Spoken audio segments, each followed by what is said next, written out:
Querida familia, un abrazo cariñoso para cada uno de ustedes. Aquí desde mi hogar, de mi oficina, comparto con ustedes una breve reflexión y la pregunta que nos estamos haciendo en este tiempo. ¿Qué quiere decirnos Dios en medio de esta pandemia del coronavirus? Y en este tiempo hemos estado reflexionando y meditando en Primera de Pedro. Y creo que en Primera de Pedro encontramos muchas de nuestras respuestas a las preguntas que hoy tenemos. Y quisiera leer un texto de Primera de Pedro, muy conocido entre nosotros, que dice lo siguiente: pero ustedes son linaje escogido, real sacerdocio, nación santa, pueblo que pertenece a Dios, para que proclamen las obras maravillosas de aquel que los llamó de las tinieblas a su luz admirable. Ustedes antes ni siquiera eran pueblo, pero ahora son pueblo de Dios. Antes no habían recibido misericordia, pero ahora ya la han recibido. Amén. Esto está en Primera de Pedro, capítulo 2, del verso 9 en adelante. Primera de Pedro está en un contexto de mucho dolor, de sufrimiento. Estaba estudiando y encontré este comentario que es muy interesante, que es el comentario histórico-cultural del Nuevo Testamento. Y hay una frase que resume de manera bien sintética la introducción, el contexto de Primera de Pedro. Y el autor dice de la siguiente manera: para Pedro entonces había sido necesario, al ver la creciente hostilidad ya en la década del año 60, escribir para mostrarle a los creyentes cómo vivir en tiempos en que la lealtad a Jesús implica sufrimiento, discriminación, burlas y hasta la muerte. Claro, en Primera de Pedro está en este contexto, en un contexto de sufrimiento, de dolor, donde muchos cristianos estaban siendo perseguidos y discriminados, maltratados verbalmente por el hecho de confesar a Jesucristo como Señor y como Salvador. En ese tiempo reinaba Nerón, un emperador muy cruel que persiguió duramente a los cristianos. De hecho, el mismo Pedro fue víctima, también fue un mártir de la iglesia y murió crucificado, y él pidió que lo crucificaran boca abajo porque no era digno de morir como murió su maestro, el Señor Jesús, a quien amó y sirvió con todo el corazón. Entonces yo quiero invitarles para seguir profundizando y en Primera de Pedro encontramos muchas respuestas frente al sufrimiento, algunas preguntas que quiero dejar para ustedes para que podamos encontrar algunas de las respuestas. Por ejemplo, ¿cuál es la misión del sufrimiento en nuestras vidas? ¿Cuál es la misión? ¿Cuál es el objetivo del sufrimiento? Pedro nos dice acá, ¿cómo debemos comportarnos cuando estamos sufriendo? También nos señala cómo debemos vivir bajo el sufrimiento, cuáles deben ser nuestras cualidades, nuestras actitudes, cómo responder en el dolor. Y lo que nosotros en este tiempo, como cristianos, por supuesto, tenemos que dar un ejemplo en aquello. También habla mucho de que somos pueblo de Dios y qué cualidades tiene este pueblo de Dios, que tiene que tener, por supuesto, una actitud ejemplar frente a los no creyentes. También nos enseña que debemos someternos a las autoridades, porque también es un deber cristiano honrar a las autoridades que nos presiden. También nos habla incluso de los deberes conyugales, de las relaciones conyugales en el matrimonio, de cómo deben ser las relaciones incluso en este contexto de tensión. Muchas veces se evidencian en este tiempo de cuarentena los conflictos.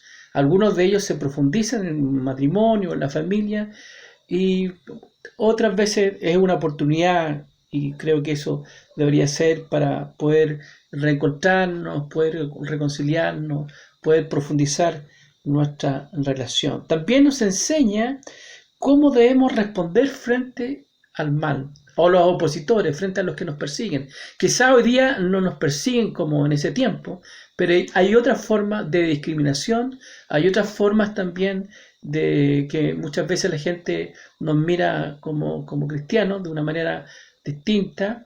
Y cómo responder frente a aquel que está en contra mío o tiene valores distintos y muchas veces nos ataca por creer en Jesús, porque el desafío hoy día es vivir un cristianismo donde el mundo no cree, no necesariamente cree en Jesús. También nos enseña a poner nuestra mirada en Jesús, en el sufrimiento de Jesús. El capítulo 4 dice, por tanto, ya que Cristo sufrió en el cuerpo, asuman también ustedes la misma actitud. Porque el que ha sufrido en el cuerpo ha roto con el pecado, para vivir el resto de su vida terrenal, no satisfaciendo sus pasiones humanas, sino cumpliendo la voluntad de Dios. Y nos sigue hablando del sufrimiento de Jesucristo y cómo Él enfrentó y cuál fue su actitud frente a la oposición, frente a las personas que finalmente lo llevaron a la cruz. Y también hay una palabra para los pastores, los líderes de la iglesia y los jóvenes. Y finalmente está la despedida, donde valora el compañerismo y que algunos dicen que fue, sin duda aquí lo nombra Silvano, que finalmente fue quien escribió esta carta que fue compartida por el Espíritu Santo. Dios usó a Pedro como autor de esta carta, pero finalmente él lo compartió y escribió finalmente Silvano. Y también nombra a Marcos y después da un saludo fraterno para toda la comunidad. Sigamos profundizando. El día de mañana, el día jueves, vamos a seguir en nuestro estudio bíblico contrastando cómo podemos vivir esta pandemia de acuerdo a lo que el apóstol Pedro nos está mostrando acerca de lo que él aprendió de Jesús de Nazaret, nuestro Señor, nuestro Maestro. Y yo quiero animarles a vivir este tiempo con esperanza, con valentía, sin miedo, porque nosotros somos peregrinos, y una de las palabras que usa mucho también el apóstol Pedro, somos peregrinos. Tenemos en esta vida del cual nosotros debemos amar, debemos valorar y debemos ser instrumentos de bendición para otros, pero esta vida es como un suspiro frente a lo que vamos a vivir en la eternidad.